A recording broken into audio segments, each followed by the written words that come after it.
بسم الله الرحمن الرحيم ألف لام ميم ذلك الكتاب لا ريب فيه هدى للمتقين الذين يؤمنون بالغيب ويقيمون الصلاة ومما رزقناهم ينفقون والذين يؤمنون بما أنزل إليك وما أنزل من قبلك وبالآخرة هم يوقنون أولئك على هدى من ربهم وأولئك هم المفلحون إن الذين كفروا سواء عليهم أأنذرتهم أم لم تنذرهم لا يؤمنون ختم الله على قلوبهم وعلى سمعهم وعلى أبصارهم غشاوة ولهم عذاب عظيم ومن शुरू अल्लाह के नाम से जो बड़ा मेहरबान निहायत रहम वाला है। अलिफ लाम मीम।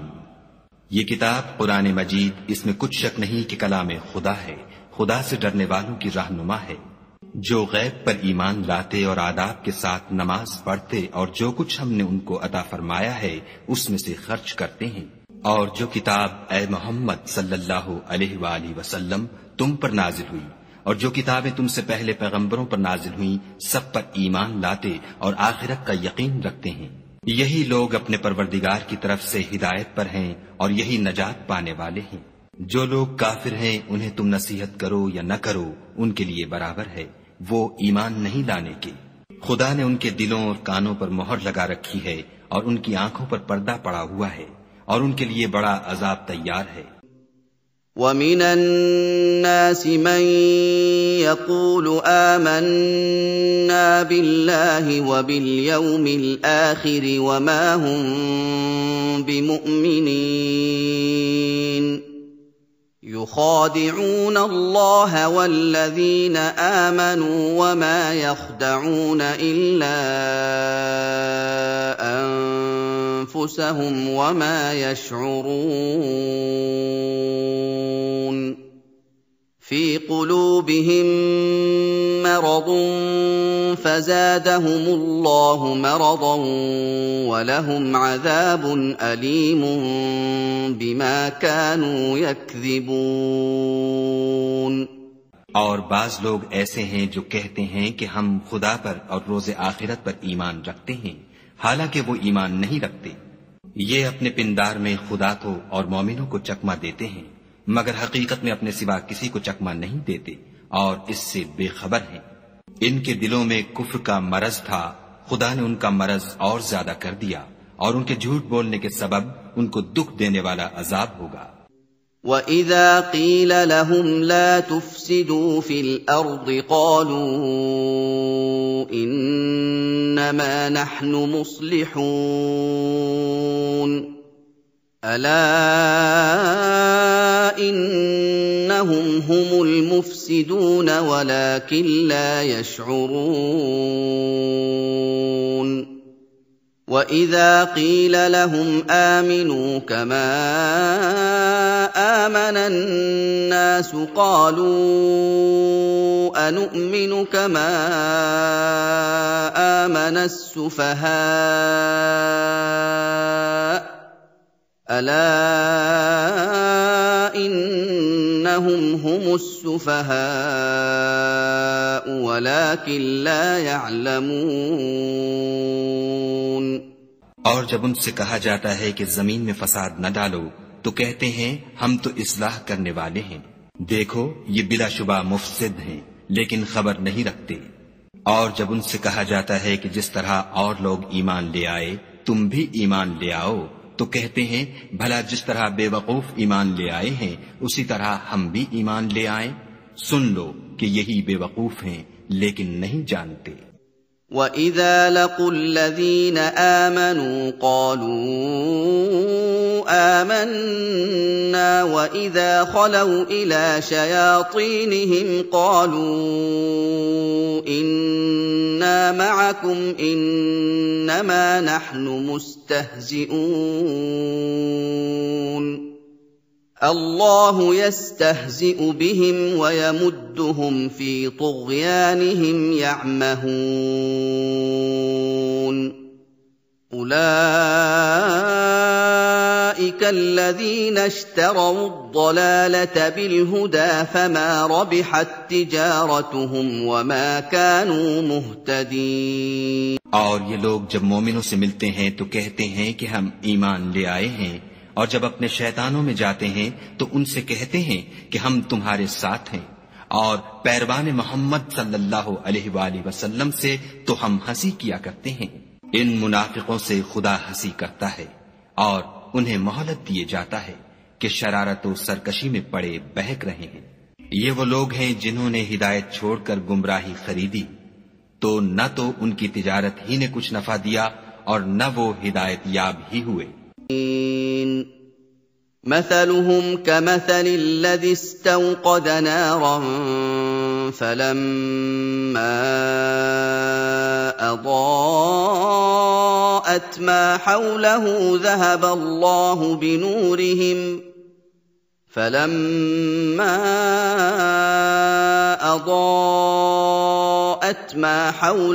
ذهب الله بنورهم وتركهم في ظلمات لا يبصرون صم بكم عمي فهم لا يرجعون। उनकी मिसाल उस शख्स की सी है जिसने शबे तारीख में आग जलाई। जब आग ने उसके इर्द गिर्द की चीजें रोशन की तो खुदा ने उन लोगों की रोशनी जायल कर दी और उनको अंधेरों में छोड़ दिया कि कुछ नहीं देखते। ये बहरे हैं, गूंगे हैं, अंधे हैं। أَوْ كَصَيِّبٍ مِّنَ السَّمَاءِ فِيهِ ظُلُمَاتٌ وَرَعْدٌ وَبَرْقٌ يَجْعَلُونَ أَصَابِعَهُمْ فِي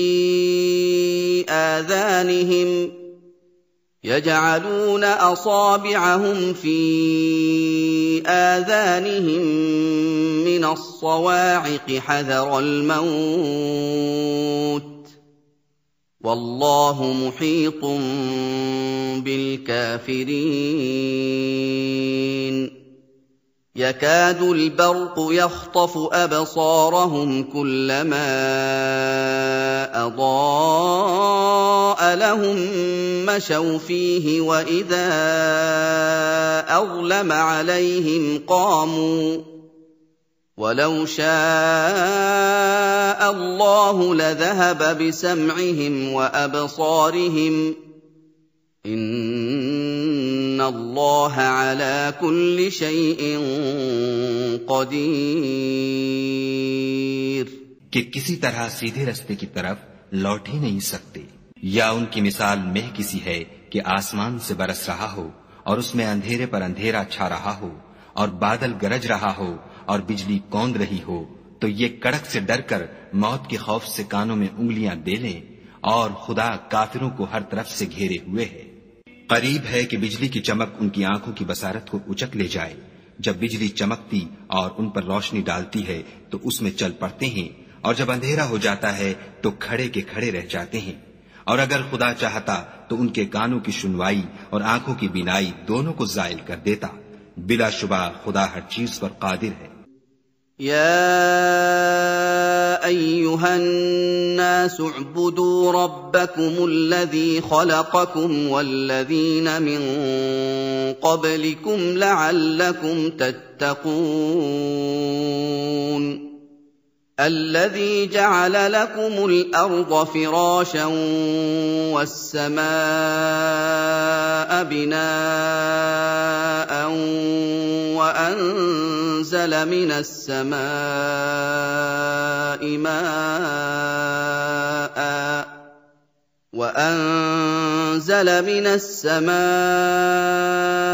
ماء فأخرج به من الثمرات رزقا لكم فلا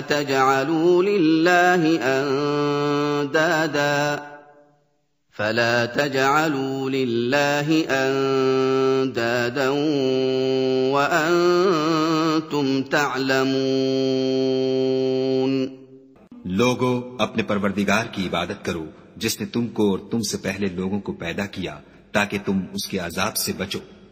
जिसने तुम्हारे लिए जमीन को बिछौना और आसमान को छत बनाया और आसमान से मेघ बरसाकर तुम्हारे खाने के लिए अनवा व अक़साम के मेवे पैदा किए।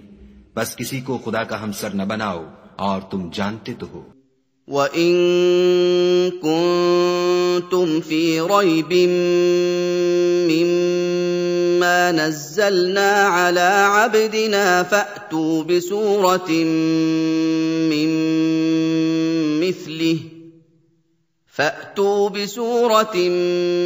مِّن مِّثْلِهِ وَادْعُوا شُهَدَاءَكُم مِّن دُونِ اللَّهِ إِن كُنتُمْ صَادِقِينَ فَإِن لَّمْ تَفْعَلُوا وَلَن تَفْعَلُوا فَاتَّقُوا النَّارَ الَّتِي وَقُودُهَا النَّاسُ وَالْحِجَارَةُ أُعِدَّتْ لِلْكَافِرِينَ।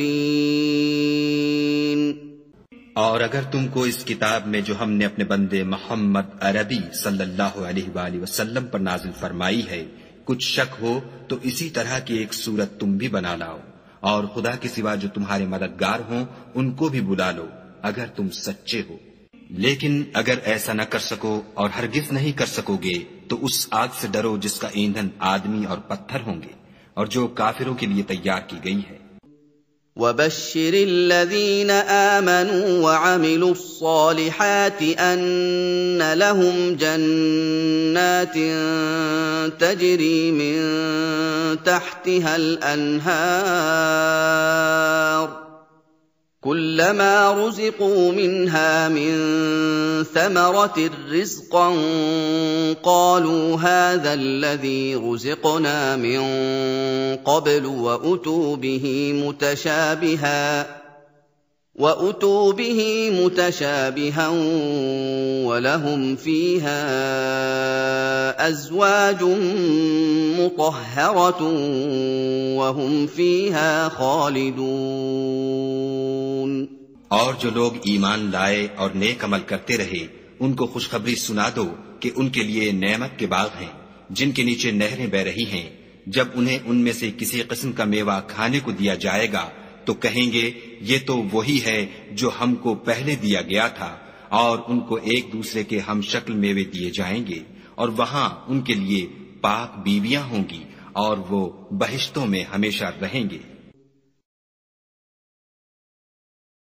इन्ना अल्लाह ला यस्तही अन यضرब मसलन मा बऊदतन फमा फौक़हा فأما الذين آمنوا فيعلمون أنه الحق من ربهم وأما الذين كفروا فيقولون ماذا أراد الله بهذا مثلا يضل به كثيرا ويهدي به كثيرا وما يضل به إلا الفاسقين الذين ينقضون عهد الله من بعد ميثاقه ويقطعون ما أمر الله به أن يوصل وَيَقْطَعُونَ مَا أَمَرَ اللَّهُ بِهِ أَن يُوصَلَ وَيُفْسِدُونَ فِي الْأَرْضِ أُولَٰئِكَ هُمُ الْخَاسِرُونَ खुदा इस बात से आर नहीं करता कि मच्छर या उससे बढ़कर किसी चीज मसलन मक्खी मकड़ी वगैरह की मिसाल बयान फरमाए। जो मोमिन हैं वो यकीन करते हैं कि वो उनके परवरदिगार की तरफ से सच है, और जो काफिर हैं वो कहते हैं कि इस मिसाल से खुदा की मुराद ही क्या है। इससे खुदा बहुतों को गुमराह करता है और बहुतों को हिदायत बख्शता है, और गुमराह भी करता है तो नाफरमानों ही को। जो खुदा के इकरार को मजबूत करने के बाद तोड़ देते हैं और जिस चीज यानी रिश्ता कराबत के जोड़े रखने का खुदा ने हुक्म दिया है उसको कतई किए डालते हैं और जमीन में खराबी करते हैं, यही लोग नुकसान उठाने वाले हैं। कैफ तकफुरून बिल्लाहि व कुंतुम अमवातन फअहयाकुम सुम्मा युमीतुकुम सुम्मा युहयीकुम सुम्मा इलैहि तुरजऊन हुवा अल्लज़ी खलक़ लकुम मा फ़िल अर्ज़ि जमीअन सुम्मा इस्तवा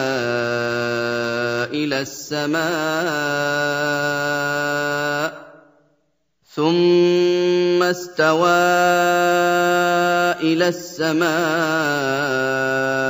فسواهن سبع سماوات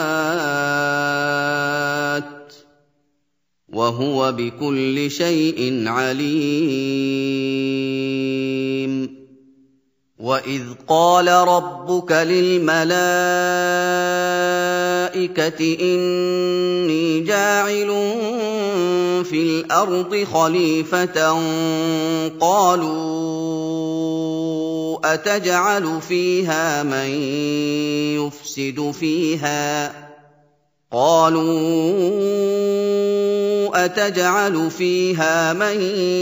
يُفْسِدُ فِيهَا وَيَسْفِكُ الدِّمَاءَ